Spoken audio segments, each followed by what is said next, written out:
It was a funny thing with Covert Love because obviously she was owned and bred by friends of mine, and then we syndicated her among other friends of theirs and mine. It was a really fun, nice group of people, and I remember her going to York to run in a handicap. I remember her breeder ringing me up and saying, "God, you must be mad running her in this race. It's the hottest handicap ever run," sort of thing.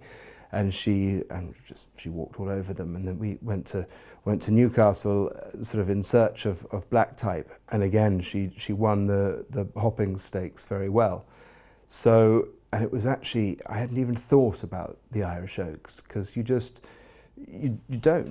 really, she didn't have any of fancy entries. She was syndicate owned, and she hadn't shown us a great deal at 2, but she'd always just been a nice type of filly.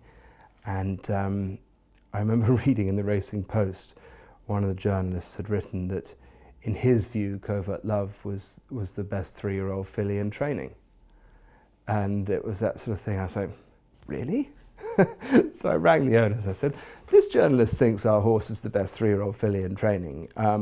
She's doing really well. We've won £36,500 in prize money. Shall we spend it on the €40,000 that it needed to be to supplement for the Irish Oaks? And actually, I think it might have been a little bit more. It might have been €50,000, and they all had to write a cheque for about £1,000 to run.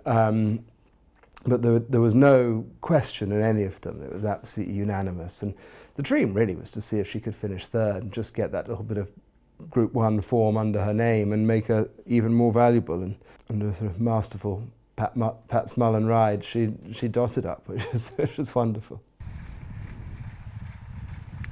I remember a friend of mine who used to train saying to me when I started training, he said, "Look, your first champion will appear as if from under a stone. It won't be the first time someone sends you a Galileo or the first time someone sends you a horse that cost £500,000. It'll be, he said, mark my words, it'll appear by complete surprise."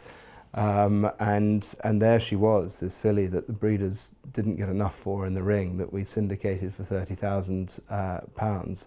At least 3 mortgages were paid off when we sold her to Japan at the end of her career. Sadly, not mine, because they gave me a share, a 10% share, and I sold it as a yearling. I thought, well, I might as well just get the money in and sell it now.